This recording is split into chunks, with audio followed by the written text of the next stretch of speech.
Глава 171. Последнее средство. Внезапно все щупальца гигантского осьминога сомкнулись к центру, и его огромное тело устремилось к Фан Паню, словно размытая черная тень. Напоминая пурпурно-черную гору, которая быстро двигалась по морскому дну, осьминог являл собой причудливое зрелище. Еще до того, как он полностью достиг Фан Паня, окружающая морская вода бурлила под воздействием огромного давления, которое он оказывал. Возникшие в результате течения были настолько сильными, что Фан Пань неустойчиво покачивался в воде. Его отбросило назад, как пушечное ядро, и он смог устоять, лишь несколько раз подряд споткнувшись.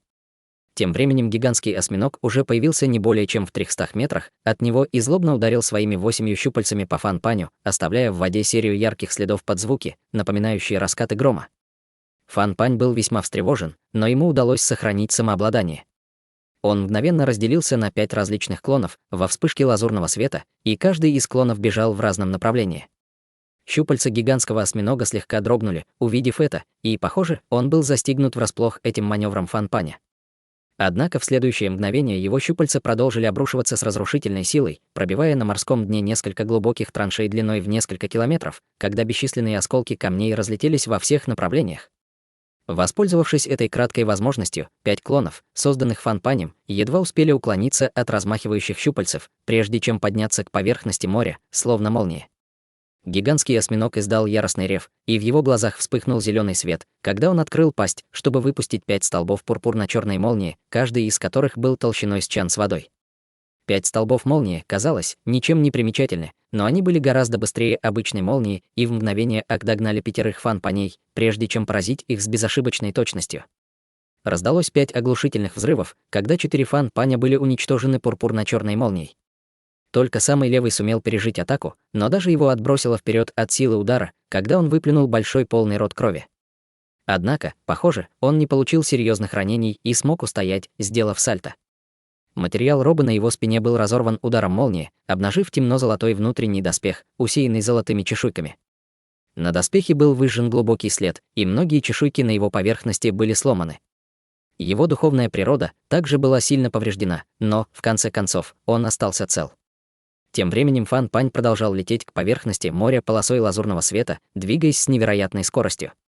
Гигантский осьминог издал еще один громоподобный рев ярости, вытянул свои щупальца, а затем с силой втянул их, устремившись в погоню за полосой лазурного света, словно размытая черная тень. В море его скорость была примерно равна скорости Фан Паня. Они оба мгновенно исчезли вдали, когда погоня продолжилась, а бурлящая морская вода, оставшаяся после них, медленно успокоилась. Только тогда Хань Ли вышел из траншеи на морском дне и с нерешительным выражением лица взглянул в ту сторону, куда убежали Фан Пань и гигантский осьминог. Однако затем он быстро принял решение и начал лететь в том же направлении лазурной тенью.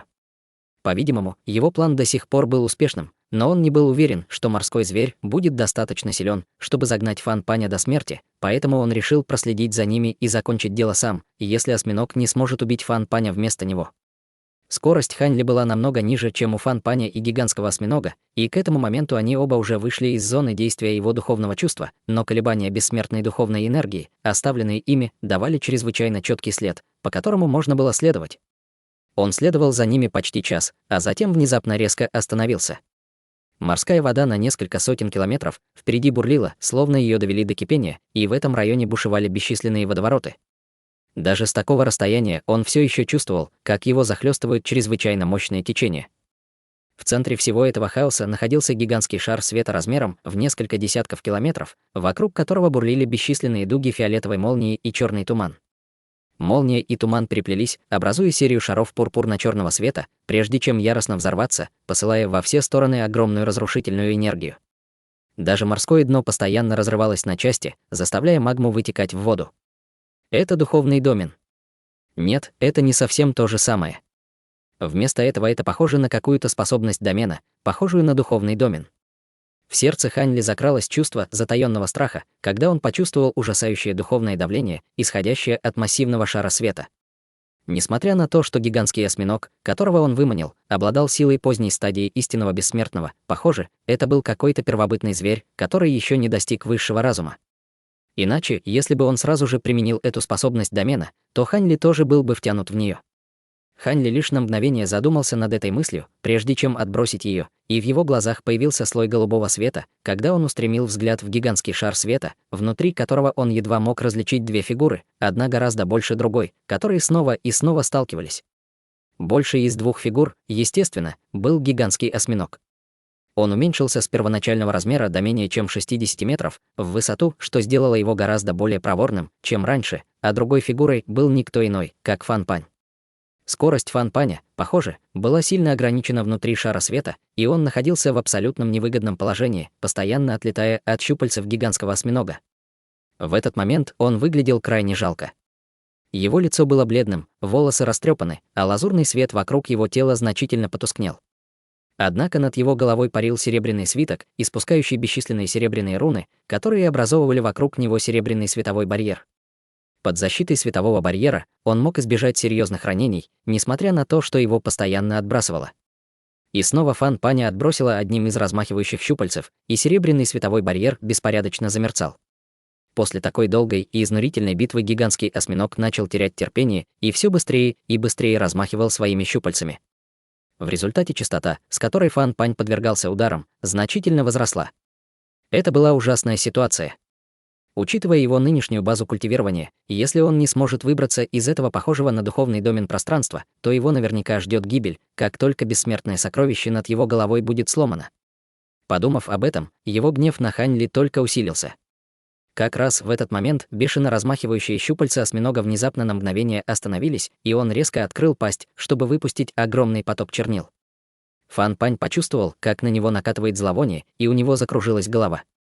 Он поспешно использовал свое духовное чувство, чтобы избавиться от головокружения, и в то же время серебряный свиток над ним начал излучать ослепительный свет.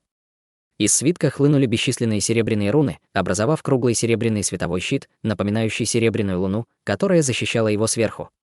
Раздалось громкое шипение, когда из серебряного щита при контакте с черными чернилами поднялись клубы дыма, и в его поверхности мгновенно образовались бесчисленные отверстия. Черные чернила текли сквозь отверстия в щите, продолжая литься на Фан Паня, который поспешно переключился на другую печать, начав петь заклинание. Серебряный свиток мгновенно вспыхнул, и из него спустились шары серебряного огня, чтобы зажечь серебряный световой барьер вокруг него. Издалека казалось, что все тело Фан Паня превратилось в массивный серебряный огненный шар. Как только черные чернила соприкоснулись с серебряным пламенем, они мгновенно испарились, превратившись в клубы черного дыма. Однако прежде чем Фан Пань успел перевести дух, гигантский осьминог внезапно вытянул свои 8 щупальцев, пока они не стали прямыми, как палки, а затем взмахнул ими по воздуху, посылая бесчисленные щупальцевые проекции, которые устремились к Фан Паню со всех сторон. Раздалась череда оглушительных взрывов, и серебряный огненный шар начал яростно дрожать. В то же время пламя на серебряном свитке над головой Фан Паня быстро угасало, и было ясно, что он долго не продержится. «Нет. Я отказываюсь умирать здесь». Взревел Фан Пань, и ему внезапно пришла в голову мысль, когда он перевернул руку, чтобы достать лазурную пилюлю. Пилюля была размером всего с ноготь большого пальца, но она испускала необычайные колебания духовной энергии и была усеяна бесчисленными крошечными лазурными рунами, в то время как над пилюлей появился чрезвычайно реалистичный образ миниатюрного лазурного змея. Эта пилюля называлась пилюлей лазурного змея, и он приобрел ее по чрезвычайно высокой цене, готовясь к своему прорыву на позднюю стадию истинного бессмертного. Это была не пилюля Дао, но она была не менее ценной, чем обычная пилюля Дао первого уровня. Естественно, он не собирался пытаться совершить прорыв в этой ситуации. Вместо этого он хотел воспользоваться одним из эффектов пилюли, а именно ее способностью стимулировать скрытый потенциал потребителя, позволяя ему на короткое время обрести силу, намного превосходящую его базу культивирования. В результате можно было бы испытать, каково это — быть на более высокой базе культивирования, тем самым значительно увеличив свои шансы на успешный прорыв. В этой отчаянной ситуации у Фан Паня не было иного выбора, кроме как принять пилюлю. Все его тело мгновенно начало излучать ослепительный лазурный свет, и его угасающая аура быстро усиливалась, быстро возвращаясь к своему прежнему пику, прежде чем продолжить расти еще больше. В это мгновение казалось, что весь скрытый потенциал его тела был выдвинут на передний план. Из его тела вырвались яростные колебания бессмертной духовной силы, а лазурный свет танцевал на его коже, как огонь. Более того, по всему его телу появилось около 30 ярких точек лазурного света, которые колебались по яркости, и они напоминали серию мигающих глаз. Сразу же после этого еще одна точка лазурного света внезапно загорелась на определенной части его тела.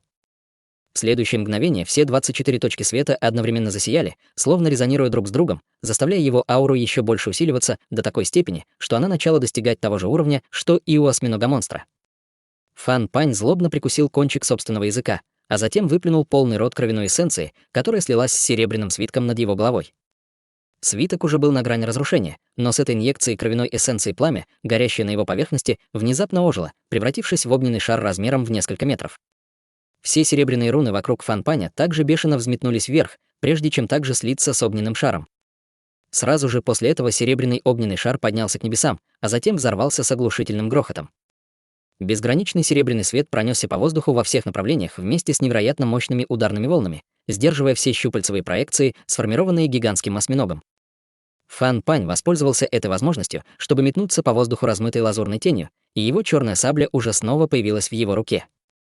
В мгновение эйка он достиг края похожего на пространство духовного домена, а затем создал 7 идентичных клонов, каждый из которых злобно рубанул черными саблями в своих руках. 7 черных сабельных проекций слились в одну, образовав массивную сабельную проекцию длиной почти 3 километра, и она с разрушительной силой ударила по темно-фиолетовому световому барьеру впереди.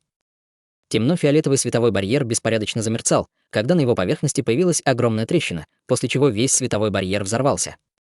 Фан Пань немедленно воспользовался этой возможностью, убегая от гигантского осьминога полосой лазурного света. Все это произошло всего за 1-2 секунды, и к тому времени, когда гигантский осьминог устремился в погоню, Фан Пань уже исчез в далеком море.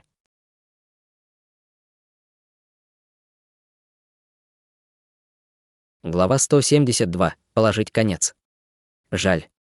Хань Ли повернулся в ту сторону, куда убежал Фан Пань, но затем быстро отвел взгляд. Фан Пань уже получил серьезные ранения во время этой битвы, поэтому даже если он все еще намеревался преследовать Хань Ли, то, по крайней мере, он не сможет сделать это в ближайшее время. Подумав об этом, Хань Ли в последний раз взглянул на разъяренного осьминога, а затем улетел вдаль по морскому дну, словно размытая тень. Он пролетел десятки тысяч километров за один мах, и только убедившись, что осьминог его не обнаружил, он выпрыгнул из моря, прежде чем сложил печать, чтобы создать вокруг себя формацию серебряной молнии. Раздался громкий раскат грома, когда он исчез с места, а затем в следующее мгновение снова появился в десятках тысяч километров отсюда. Затем он без паузы создал еще один молниеносную формацию, телепортировав его на десятки тысяч километров в другом направлении.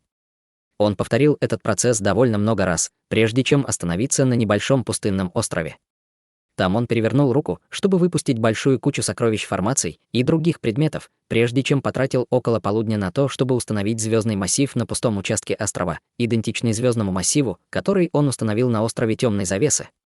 Затем он также установил вокруг всего острова около десятка защитных построений, чтобы превратить его в крепость, которую даже культиватор поздней стадии истинного бессмертного не смог бы пробить за короткое время. Только сделав все это, Хань Ли слабо вздохнул с облегчением, прежде чем сесть в центре звездного массива на острове, скрестив ноги. Вскоре после этого начали появляться слои разноцветного света, окутывая весь остров и представляя собой чрезвычайно привлекательное зрелище. К счастью, этот регион моря был чрезвычайно пустынным, и вокруг не было ни одного человека, поэтому ему не нужно было беспокоиться о том, чтобы привлечь внимание кого-либо, вынашивающего зловещие намерения. День быстро сменился ночью, и на небе появились звезды. На острове появилось обширное пространство ослепительного звездного света, и даже окружающие ограничения не смогли полностью скрыть его. С небес хлынули бесчисленные лучи звездного света, образовав 7 мерцающих столбов звездного света, которые обрушились сверху. С острова раздался глухой грохот, который был слышен даже за десятки километров. Время медленно шло, и в мгновение пролетело более 2 месяцев.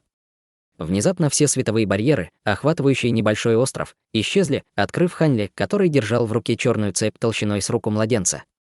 На этот раз его зарождающаяся душа не была полностью запечатана, и, имея предыдущий опыт, ему не потребовалось много времени, чтобы снять цепи со своей зарождающейся души, но, несмотря на это, на его лице все еще было мрачное выражение. Что бы он ни пытался сделать, он не смог полностью удалить эту метку слежения в своем теле, и по мере того, как проходило время, становилось все более и более вероятным, что Фан Пань оправится от своих ранений, чтобы продолжить охоту. Более того, тот факт, что Фан Пань все еще не появился после всего этого времени, вызывал у Хань Ли чувство тревоги.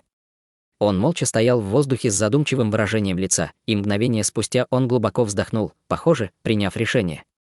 Он убрал все сокровища формации на острове, а затем улетел вдаль полосой лазурного света. В мгновение пролетело еще более 3 месяцев, и в определенном горном хребте где-то на континенте первобытной волны внезапно раздался ликующий рев, пронзивший небеса. В следующее мгновение где-то в горном хребте появился поток ослепительного лазурного света, который мгновенно исчез, а затем снова появился в небе. Внутри лазурного света был никто иной, как Фан Пань, и он радостно усмехался. Даже небеса на моей стороне. Кто мог подумать, что пилюля лазурного змея позволит мне открыть мою 24-ю бессмертную акупунктурную точку? Пока он говорил, из его тела исходил поток огромного духовного давления. В этот момент он уже продвинулся на позднюю стадию истинного бессмертного, и это было похоже на то, как если бы он полностью возродился заново. Он светился от радости, ощущая изменения в своем собственном теле, и только спустя долгое время его волнение улеглось, после чего на его лице появилась холодная улыбка. «Беги сколько хочешь, Ханли, но ты от меня не уйдешь. Как только его голос затих, он выстрелил вперед полосой лазурного света, двигаясь на восток с ужасающей скоростью. Тем временем Ханли сам летел по небу полосой лазурного света над пышным лесом в бесчисленных километрах отсюда. Внезапно на его лице появилось мрачное выражение. Только что метка слежения, которая в течение последних нескольких месяцев бездействовала под его зарождающейся душой, внезапно слегка зашевелилась. «Он наконец-то снова идет за мной. Пора положить этому конец», — пробормотал Ханли про себя, а затем еще больше ускорился, мчась по воздуху. Несмотря на то, что он летел на полной скорости, прошло менее полумесяца, прежде чем знакомая аура Фан Паня появилась на краю зоны действия его духовного чувства, и расстояние между ними быстро сокращилось. Неудивительно, что он так долго не появлялся, он совершил прорыв. Это определенно нехорошо, брови Ханли слегка нахмурились, когда на его лице появилось мрачное выражение, но он ничуть не сбавил скорость. Вскоре их разделяло всего несколько тысяч километров. Только тогда Ханли сложил печать, и из его тела вырвалась серебряная молния, когда он готовился создать свой молниеносный массив. Глаза Фан Паня слегка сузились, когда он увидел это издалека, и из его тела хлынули бесчисленные лазурные руны. Сразу же после этого его скорость почти удвоилась, превратившись в размытую лазурную тень, когда он издал драконий рев. Поток своеобразных звуковых волн быстро распространился по воздуху, заставляя пространство рябить, поскольку звуковые волны мгновенно проникли во всю окружающую территорию в радиусе нескольких тысяч километров. Услышав этот звук, Ханли мгновенно почувствовал головокружение, и в результате формирования его массива серебряной молнии было приостановлено. Несмотря на то, что он смог прийти в себя мгновение спустя, в этот момент лазурная тень уже была угрожающе близко к нему. Яркая сабельная проекция пронеслась по воздуху, словно молния, прежде чем ударить по молниеносному массиву.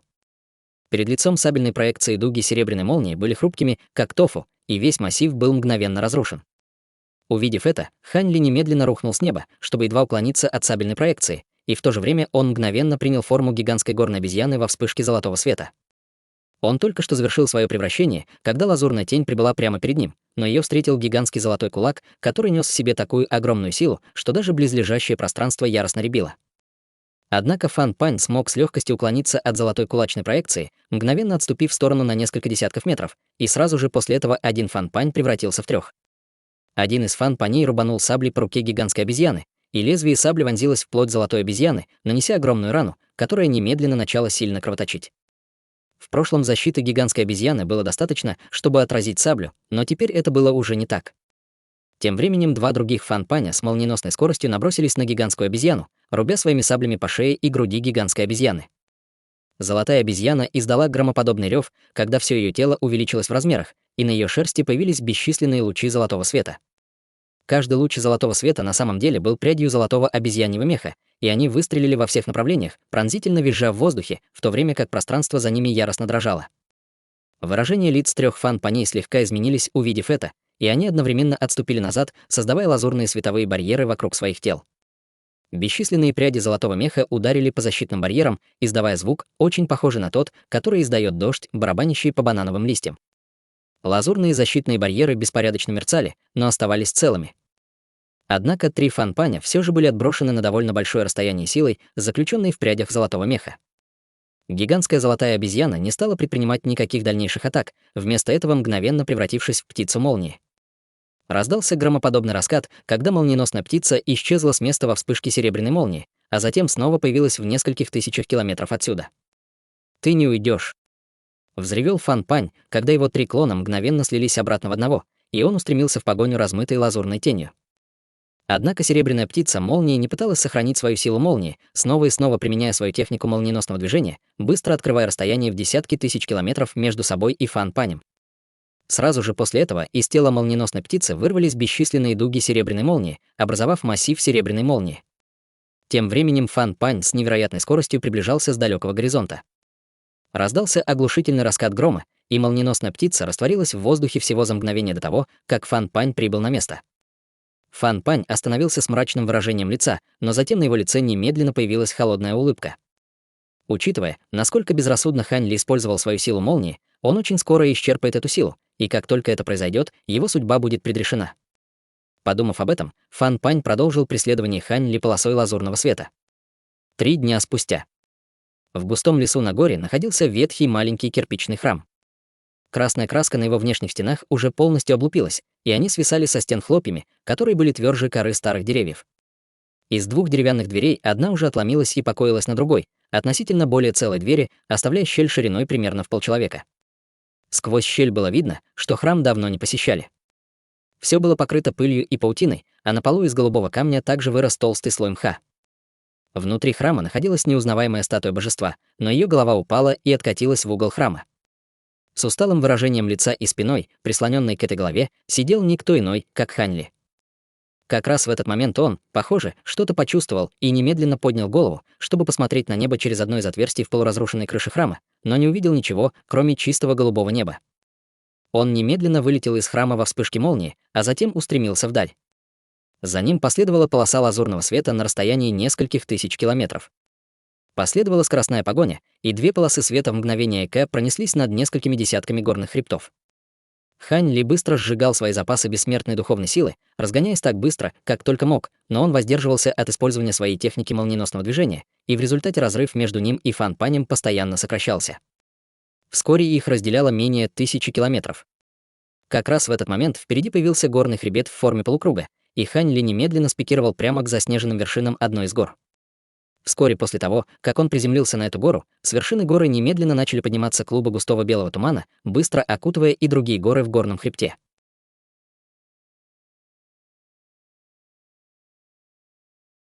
Глава 173. Реальность или иллюзия.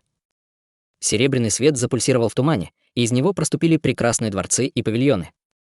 Изящные мосты из белого нефрита внезапно появились, соединяя горы в единую цепь, придавая местности вид райского сада бессмертных. Едва эта странная декорация возникла, как на сцене появился Фан Пань, тут же застыв на месте. Он окинул взглядом невероятно реалистичные дворцы и павильоны внизу и холодно фыркнул. «Похоже, ты не сидел сложа руки последние полгода. Дай-ка мне посмотреть, какие еще козыри у тебя в рукаве». Едва его голос затих, он устремился вниз, к дворцам, нырнув головой в туман, прежде чем приземлиться на вершине одной из гор. Он закрыл глаза, но через мгновение открыл их снова, и на его лице промелькнуло замешательство. Он обнаружил, что внезапно не может определить точное местонахождение Хань Ли. Вместо этого он мог лишь смутно ощущать, что Хань Ли где-то поблизости. Холодное выражение появилось на его лице, когда его тело начало расплываться, а затем из него вылетело 6 идентичных клонов.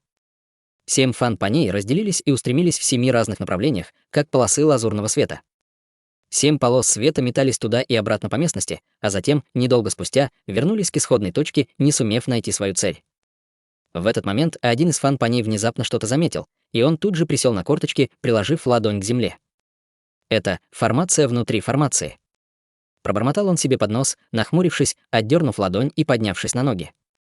Как только это осознание пришло, 7 Фан Паней тут же образовали круг, повернувшись спиной друг к другу. Все 7 одновременно взмахнули своими черными саблями, посылая 7 массивных проекций сабель, охватывающих воздух во всех направлениях. Порывы яростного ветра поднялись, когда 7 проекций сабель быстро умножились, превратившись в бесчисленные, напоминающие черный лотос из лезвий, поднимающийся в воздух и непрестанно вращающийся. Окружающее пространство яростно задрожало, и все иллюзорные дворцы и шпили начали искажаться и скручиваться под воздействием огромной и несравненно острой силы массы проекций сабель. Сразу же после этого раздался глухой удар, и все иллюзорные здания постепенно начали исчезать, открывая истинное состояние горы. Как оказалось, вершина горы уже была срезана, чтобы создать плато, и земля была усыпана плитами из белого нефрита, на которых были выгравированы бесчисленные круги странных рун. В центре этих кругов рун на земле был изображен странный зверь.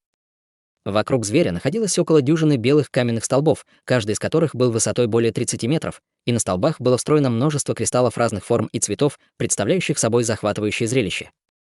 7 Фан Паней снова превратились в одного, и при виде открывшейся ему сцены в его глазах появилось легкое изумление.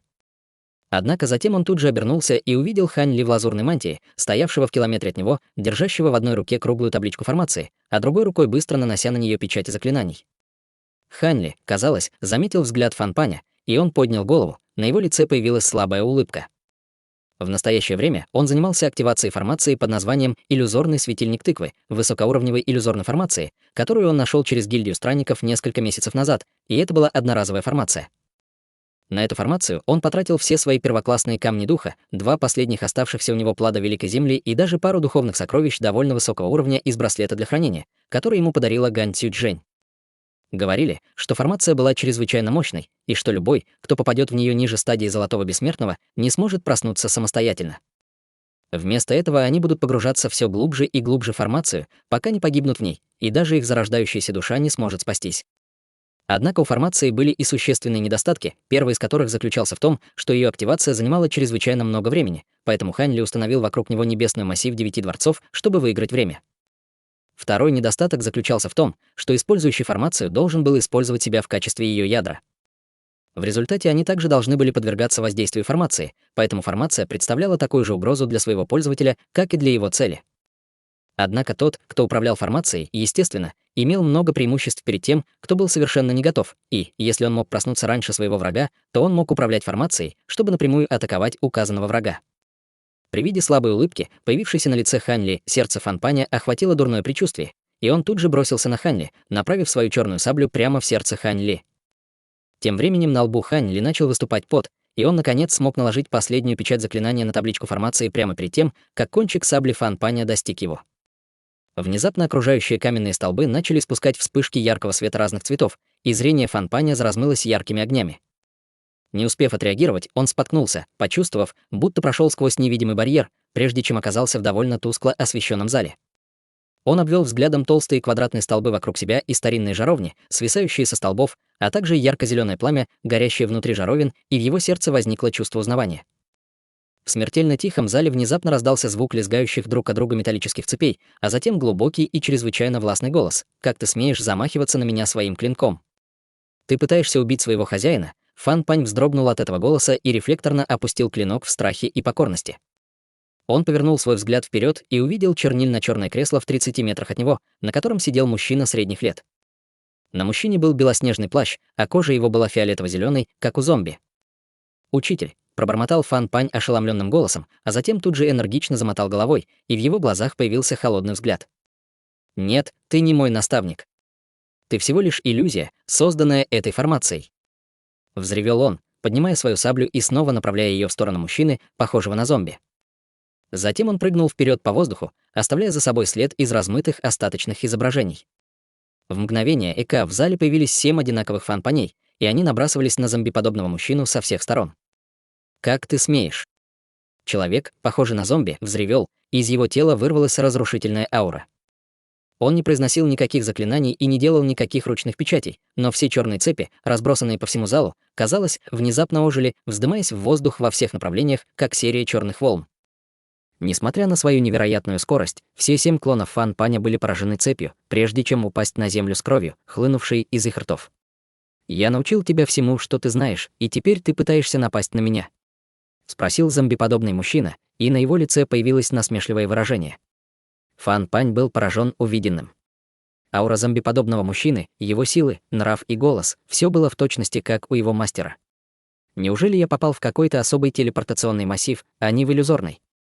Впервые Фан Пань начал сомневаться в собственной убежденности. Прежде чем Фан Пань успел поразмыслить над этой темой, снова раздался голос человека, похожего на зомби: «Иди сюда и прими свою смерть». «Или ты хочешь, чтобы я сам тебя поймал?» В глазах Фан Паня появилось нерешительное выражение. Тем временем Хань Ли тоже попал в иллюзорную формацию. Ветер свистел у него в ушах, и он обнаружил, что быстро поднимается в небо. В этот момент высоко в небе появилось огромное бесстрастное лицо, которое постепенно становилось все более размытым и нечетким. За ним вспыхнул ослепительный фиолетовый свет, а затем медленно открылась длинная белая щель, из которой доносилось слабое пение санскрита. «Это врата в царство бессмертных. Я преодолеваю свою скорбь вознесения». Хань Ли не думал, что иллюзия, которая его ждет, будет его скорбью вознесения. Внезапно сверху раздался оглушительный раскат грома, и из гигантского лица, которое к этому моменту почти полностью исчезло, обрушилась массивная семицветная молния. Молния ударила прямо в Ханьли, неся с собой разрушительную ауру уничтожения. Ханьли рефлекторно взмахнул рукой в воздухе, и из его ладони навстречу семицветной молнии вылетела струя золотого огненного света. Он посмотрел вниз и увидел в своей руке темно-зеленый длинный меч, и этот меч был ему очень знаком. Это было не что иное, как его высший небесный духовный меч. Ханьли на мгновение заколебался, чувствуя огромное давление, которое давило на него сверху, а затем устремился прямо в небеса полосой лазурного света с высшим небесным духовным мечом в руке. Громоподобный взрыв прокатился по всему небу, когда слой ослепительного света, затмивший все небо, хаотично вспыхнул, прежде чем быть уничтоженным среди всплеска яростных флуктуаций законов. Ханьли был сброшен с небес, и все его тело испытывало мучительную боль. Его тело было обуглено до черноты и покрыто ярко-красными ранами, почти разваливаясь на части, а высший небесный духовный меч в его руке был полностью уничтожен. В то же время гигантское лицо наверху снова стало чрезвычайно четким, и оно оставалось бесстрастным, как и прежде. Казалось, оно смотрело на все с холодным безразличием, прежде чем внезапно взорваться. Сразу же после этого врата, ведущие в царство бессмертных, внезапно закрылись, а рядом с ними появилась массивная пространственная щель. Сквозь щель Ханьли увидел бескрайний простор абсолютной тьмы, которая, казалось, была способна поглотить все сущее. В тьме не было ни малейшего проблеска света, но она каким-то образом поразила его своеобразным очарованием, вызвав в нем непреодолимое желание улететь в нее.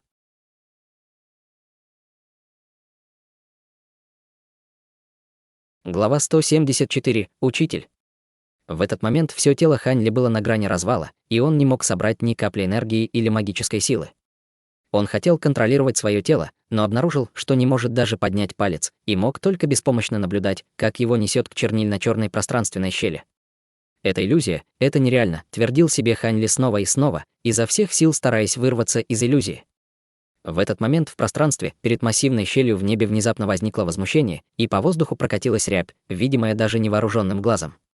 Сразу после этого изнутри вылетели 3 слабые черные тени и поплыли к нему. Казалось, они двигались довольно медленно, но на самом деле они приближались к Ханьли с невероятной скоростью. Хотя Ханьли не мог двигаться, он прекрасно видел, и, рассматривая приближающиеся фигуры, он обнаружил, что они были совершенно бестелесными и эфемерными, напоминая трио духовных тел. Только их головы казались материальными, и их лица были совершенно идентичны его собственному. Это внутренние демоны. Нет, это внеземные небесные дьяволы. В следующее мгновение один из небесных дьяволов появился прямо перед ним, а затем без предупреждения врезался прямо в него. Раздался глухой удар, и все раны на теле Ханьли засияли ярко-малиновым светом. Затем раны начали расширяться, и, не успев опомниться, он уже был разорван на бесчисленные куски, как фарфоровая тарелка, разбитая о землю. К своему удивлению, он обнаружил, что, хотя его тело было уничтожено, его душа сумела выйти наружу в виде слабой лазурной тени, но она также была совершенно не способна двигаться. 3 небесных дьявола тут же набросились со всех сторон, как стая волков, голодавших несколько дней, широко раскрыв рты, прежде чем вонзить свои клыки в его душу. Раздался слабый рвущийся звук, когда большой кусок души Ханьли был оторван, а затем поглощен, что привело к всплеску неописуемой агонии. На протяжении всего своего пути культивации Ханьли никогда не уклонялся от совершенствования тела, поэтому он имел гораздо более высокий болевой порог, чем средний человек, но эта боль намного превосходила все, что он когда-либо испытывал. Невозможно было точно определить, откуда исходит боль, он мог только чувствовать, что его собственная душа разрывается на части по кусочкам, и его сознание тоже постепенно угасает. Он видел, как 3 небесных дьявола постоянно разрывают его тело, и с каждым укусом их тела становились немного плотнее, а жадные улыбки на их лицах становились все более выраженными. Это все еще иллюзия. Ханьли был совершенно бессилен сопротивляться, и его решимость начала колебаться. Неужели я так и не смог успешно преодолеть свою скорбь? Неужели царство духовной сферы, Люлеер, море черного ветра, Гань Цзючжэнь? Все это было всего лишь сном, созданным этими внеземными небесными дьяволами. Когда-то я был самым могущественным культиватором Великого Вознесения во всем царстве духов, но, похоже, в конечном итоге я не смог победить этих внеземных небесных дьяволов. Сознание Ханьли быстро угасало, а его тело стало настолько прозрачным, что его почти не было видно. Не позволяй себе стать жертвой иллюзии, собрат Даос Хань. Мы, внеземные небесные дьяволы, не такие. Внезапно в окружающем пространстве раздался холодный голос, который отрезвил Ханьли, как ведро холодной воды, вылитое на голову. Зрение Ханьли уже начало затуманиваться, но быстро снова сфокусировалось, и в то же время в его сознании раздался холодный фырканье. Сразу же после этого он почувствовал, будто ему в голову одновременно вбивают несколько острых шипов, посылая вспышку мучительной боли, разрывающую его душу. В то же время небесные дьяволы, разрывавшие его тело, взвизгнули от боли и поспешно отлетели назад, а затем исчезли в небытие. Ханьли тут же вернулся к реальности, вернувшись на срезанную вершину горы с табличкой формации в одной из рук. Прямо перед ним, застыв в позе, готовый к нападению, стоял Фан Пань, и кончик сабли в его руке находился не более чем в 30 сантиметрах от переносицы Ханьли. Окружающие каменные столбы непрерывно мигали дезориентирующим светом, но этот свет больше не оказывал никакого воздействия на Ханьли. «Спасибо тебе, собрат Даос Мо Гуан», — внутренне сказал Ханьли с оттенком затаённого страха в глазах. Это действительно чрезвычайно грозная формация. К счастью, такие внеземные небесные дьяволы, как я, чрезвычайно искусны в создании и распознавании иллюзий. Иначе все могло бы обернуться катастрофой, вздохнул Мо Гуан. Ханьли помолчал немного, а затем прижал ладонь к табличке формации, произнося заклинание. В формации вспыхнул пятицветный свет, и окружение Ханьли на мгновение размылось, после чего он оказался в тускло освещенном зале. Он увидел Фан Пана, стоявшего на коленях с ужасом на лице и снова клонявшегося, умоляя: «Пощади меня, учитель». Казалось, он совершенно не замечал присутствия Ханьли. Перед Фан Паном на большом черном кресле сидел похожий на зомби мужчина средних лет, покрытый цепями. «Почему ты использовал цепи законов, разделяющие источник без моего разрешения?» допрашивал зомбиподобный мужчина. Фан Пан сильно вздрогнул, услышав это, и поспешно ответил: «У меня не было выбора, учитель. Я столкнулся с чрезвычайно грозным противником, и в то время я был с двумя другими собратьями-даосами, но один из них был убит, а другой, оставшийся собрат Даос, и я были тяжело ранены. Если бы я не использовал эти цепи, я бы никак не смог убить этого человека». Ханьли был весьма заинтригован услышанным, и он сделал глубокий вдох, а затем медленно направился к зомбиподобному мужчине, прежде чем повернуться и сесть на большое черное кресло. Его тело постепенно наложилось на тело зомбиподобного мужчины, прежде чем они полностью слились воедино, и Ханьли изо всех сил старался подражать нраву зомбиподобного мужчины, когда спросил: кто именно этот человек, и почему тебе пришлось с ним сражаться? Его зовут Ханьли, и он — бессмертный, который вознесся из низшего царства. У него есть особый вид кристаллов, содержащих силу законов времени, и именно поэтому мы втроем погнались за ним», — поспешно объяснил Фан Пань. С этим Ханьли наконец-то понял, почему он вообще вступил в конфликт с Фан Панем. «Правда. Знаешь ли ты, как ему удалось получить эти кристаллы?» — спросил Ханьли. «Боюсь, что нет. В то время я не смог захватить его, поэтому не смог обыскать его душу», — ответил Фан Пань. «Ты говоришь правду?» — спросил Ханьли холодным голосом, приподняв бровь. «Да, клянусь. Я бы никогда не посмел лгать вам, учитель. Мне и моему другому спутнику вынесли суровое наказание за то, что мы не смогли выполнить эту миссию», — ответил Фан Пань дрожащим голосом. Ханьли был весьма озадачен, услышав это, и спросил: «Кто вынес вам наказание?» «Ты хочешь сказать, что кто-то поручил вам троим преследовать этого Ханьли? Прошу простить меня, хозяин, но тот, о ком вы спрашиваете, человек чрезвычайно высокого статуса, поэтому я не могу раскрыть вам его личность». Не успел Фан Пань договорить, как его ударили сильным ударом в грудь, отбросив назад по воздуху, прежде чем он с глухим стуком врезался в одну из каменных колонн в зале. Зомбиподобный мужчина взмахнул рукавом, и черная цепь тут же выстрелила, как духовная змея, прежде чем вонзиться прямо в грудь Фан Пана, разбрызгивая кровь во все стороны. Лицо Фан Пана было смертельно бледным, и он стоял на коленях, когда с силой выплюнул полный рот крови. «Пощади меня, учитель», — умолял он, но все еще не осмеливался назвать имя этого человека. «Даже сейчас ты все еще решаешь скрывать от меня информацию. Похоже, ты намерен испытывать мое терпение». «Мне не нужен непослушный ученик», — сказал зомбиподобный мужчина холодным голосом, и по всему залу разнесся хор металлического лязга.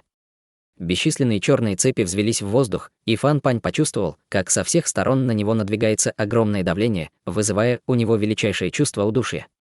«Пощади меня, учитель. Я все расскажу», — поспешно закричал он. Ханьли взмахнул рукавом, услышав это, и все цепи в зале снова успокоились. Затем он бросил холодный взгляд на Фан Пана, молча ожидая, что он продолжит. Имя человека, который приказал нам преследовать Ханьли, это как раз в тот момент, когда он собирался назвать имя, его лицо внезапно исказилось от боли, и он схватился руками за голову, завывая от агонии.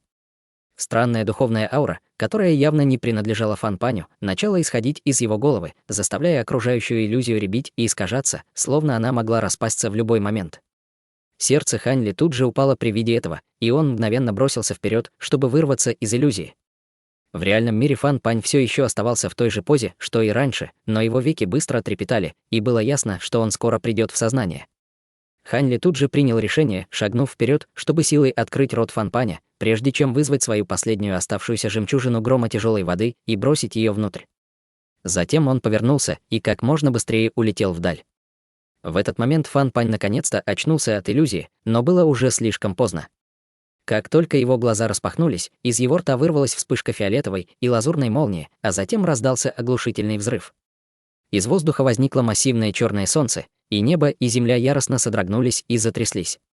Паря на высоте более 30 километров, Хань Ли с мрачным выражением лица наблюдал за широкомасштабными разрушениями, происходящими внизу. Хотя ему наконец-то удалось убить Фан Паня, он знал, что это еще не конец его бед. Судя по тому, что рассказал Фан Пань, было ясно, что был кто-то, кто поручил Фан Паню и старику в парчевой мантии преследовать его. Более того, этот человек оставил след на душе Фан Паня, и именно этот след почти помог Фан Паню очнуться от иллюзии. Хань Ли не знал, сможет ли этот человек обнаружить, что Фан Пань встретил свою гибель, поэтому с этого момента ему придется быть еще более осторожным. Как только ударные волны внизу утихли, Хань Ли спустился со своей выгодной позиции наверху. К этому моменту формация на горе была уже полностью разрушена, как и физическое тело Фан Паня, и не чувствовалось даже малейшего следа его ауры. Хань Ли нашел браслет для хранения Фан Паня среди обломков, затем обнаружил ту черную саблю под гигантским камнем и, собрав эти две вещи, улетел вдаль полосой лазурного света.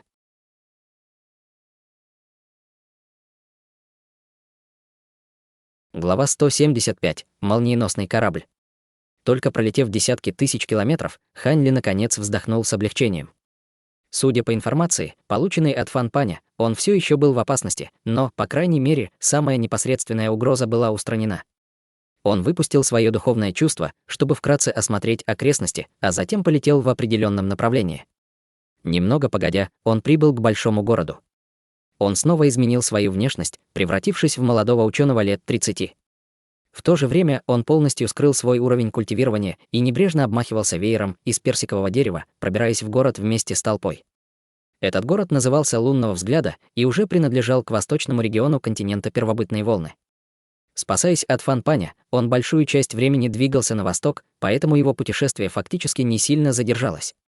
В отличие от такого сельского города, как Приморский, город Лунного взгляда был не менее процветающим, чем город Черного ветра, но, конечно, намного меньше последнего.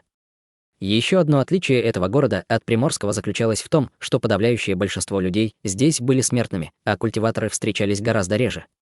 Среди небольшой части культиваторов большинство находились на стадии формирования ядра или ниже, и даже культиваторы зарождающейся души были довольно редки. Более того, все эти культиваторы скрывали свою ауру, так что в толпе они напоминали смертных. Во время этого путешествия Хань Ли проезжал через множество городов разных размеров, но кроме Приморского, подавляющее большинство этих городов принадлежали народам мира смертных. Более того, в этих городах существовало негласное правило, что культиваторы должны скрывать свою ауру и воздерживаться от использования своих способностей к полету, чтобы поддерживать порядок в мире смертных. Те, кто устанавливал эти правила, естественно, были бессмертными силами, стоящими за властями. Конечно, в некоторых крупных городах были рынки, созданные исключительно для культиваторов. Как и в самом большом городе в радиусе десятков тысяч километров, такие рынки, естественно, существовали и в городе Лунного взгляда. Эти рынки располагались в юго-восточной части города, и построения сокрытия, установленные там, были практически незаметны для Хань Ли. Он смог напрямую войти в этот район, а затем прошел по главной улице, вдоль которой тянулись магазины, к высокой пагоде, построенной из гигантских блоков белого камня. Пагода была высотой в несколько сотен метров, представляя собой великолепное и величественное зрелище, и под солнечным светом она излучала яркое белое сияние. Именно здесь располагались телепортационные формации города Лунного взгляда. Рядом с белой пагодой также находился сверкающий золотой дворец, и это был бессмертный аванпост города.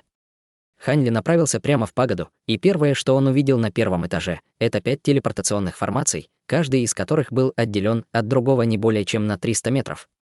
Формации были расположены по кругу вокруг зала, и рядом с каждой формацией стоял культиватор в золотой мантии.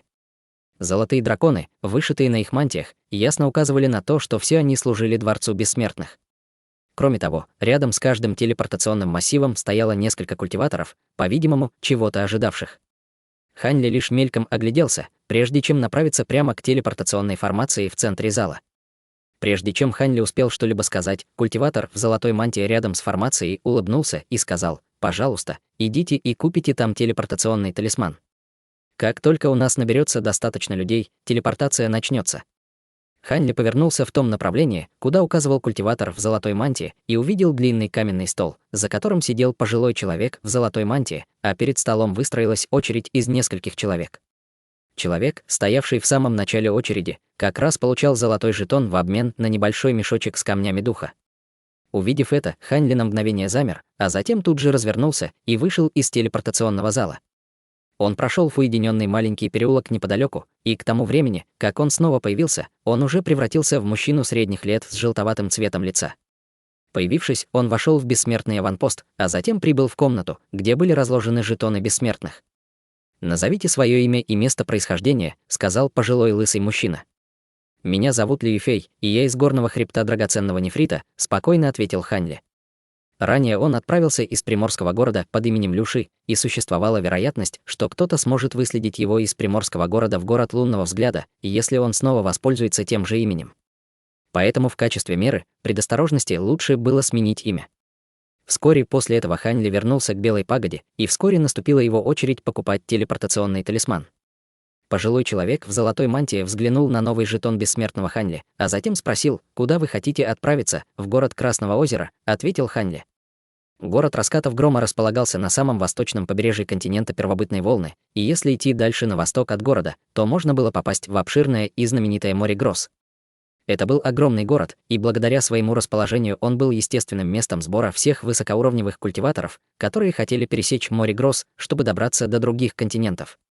Учитывая его географическое преимущество, естественно, город раскатов грома был чрезвычайно процветающим местом. Это был не самый процветающий город на всем континенте Первобытной волны, но он определенно мог войти в пятерку лучших. Из-за близости к морю гроз небо над городом постоянно было скрыто под толстым покровом темных туч, и в облаках то и дело вспыхивали молнии, сопровождаемые раскатами грома.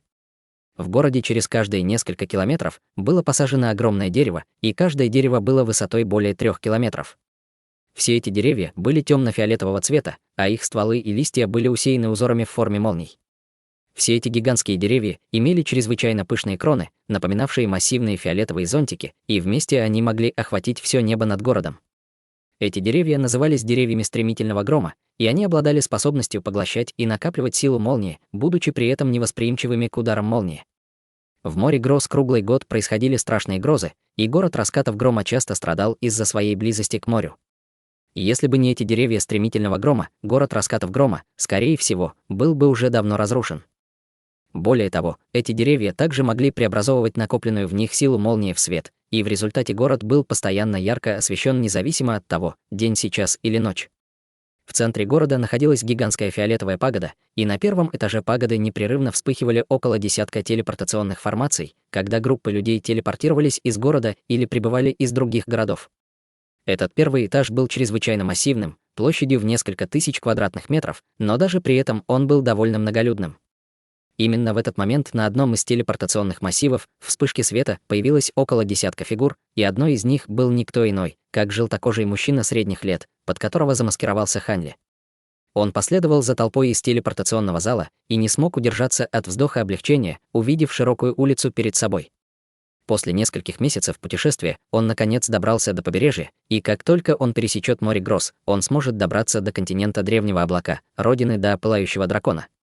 Даже с кронами деревьев стремительного грома наверху все еще можно было время от времени слышать раскаты грома. Однако большинство людей на улицах никак не реагировали на это, и было ясно, что они уже привыкли к этому. Только те, кто впервые посещал город, все еще чувствовали беспокойство от частых раскатов грома. Хань Ли, естественно, не собирался поддаваться влиянию этих раскатов грома, но он несколько раз взглянул на совокупные кроны массивных деревьев стремительного грома. Именно в этот момент рядом с ним раздался молодой голос: «Полагаю, вы впервые здесь, в городе город раскатов грома». Старший Хань Ли обернулся и увидел неподалеку от себя честного вида молодого человека, который приветствовал его, сложив кулак в чашечку. Ханли ничего не сказал, и молодой человек продолжил: «Меня зовут Гэу Саньмин. Это довольно большой город со множеством запутанных улиц, поэтому здесь может быть довольно неудобно что-либо делать. Если вы хотите что-нибудь купить или найти какое-нибудь место, я могу вам помочь, старший». «Значит, ты гид?» «Полагаю, один гид не помешает. Скажи мне вот что, как безопаснее всего пересечь море Гросс?» — спросил Ханли. Молодой человек слегка запнулся, услышав это, и Ханли слегка нахмурился, спросив, что-то не так из-за того, что Ханли скрыл свою ауру. Гэу Саньмин был довольно озадачен тем, что кто-то с уровнем культивирования Ханли будет стремиться пересечь море Гросс. Однако затем ему быстро пришло в голову, что Ханли, скорее всего, скрывает свой уровень культивации, и он поспешно ответил: «Вовсе нет. Если вы хотите пересечь море, то вы обратились по адресу, старший. Мой уровень культивации, возможно, ничем не примечателен, но я несколько лет назад работал в торговом доме Черного Пера, а молниеносные корабли торгового дома Черного Пера — самый безопасный вид транспорта для пересечения моря Гросс. Если я правильно помню, молниеносный корабль должен отправиться менее чем через 3 месяца, и там еще должны быть свободные места». «Что такое этот молниеносный корабль?» — спросил Ханли, подняв бровь. «Ах, прошу прощения, что не объяснил. Вы впервые здесь, в город раскатов грома, поэтому, должно быть, многое вам еще не знакомо», — поспешно извинился молодой человек. «Ничего страшного. Раз уж вы так хорошо разбираетесь в этом вопросе, почему бы вам не рассказать мне об этих молниеносных кораблях? Дайте мне как можно более подробное описание, и если ваша информация окажется полезной, я обязательно вас вознагражу», — сказал Ханли. По пути сюда он провел некоторые исследования способов пересечения моря Гросс и слышал о том, насколько невероятны эти молниеносные корабли. Теперь, когда он прибыл в город раскатов грома, это была прекрасная возможность узнать больше об этом. Море Гросс славилось своей опасностью, поэтому ему, естественно, нужно было найти самый безопасный способ пересечь его. Молниеносный корабль — это особый вид летающего корабля, созданный специально для пересечения моря Гросс. В море Гросс часто происходят страшные грозы, сравнимые по разрушительной силе с небесной скорбью, и обычный летающий корабль в таких штормах быстро разрывается на части. Однако молниеносные корабли построены из чрезвычайно устойчивых к молниям материалов, а снаружи нанесен слой мембраны из деревьев стремительного грома. Это особая мембрана, сделанная из сока деревьев стремительного грома, и даже самые свирепые грозы не смогут причинить ей ни малейшего вреда.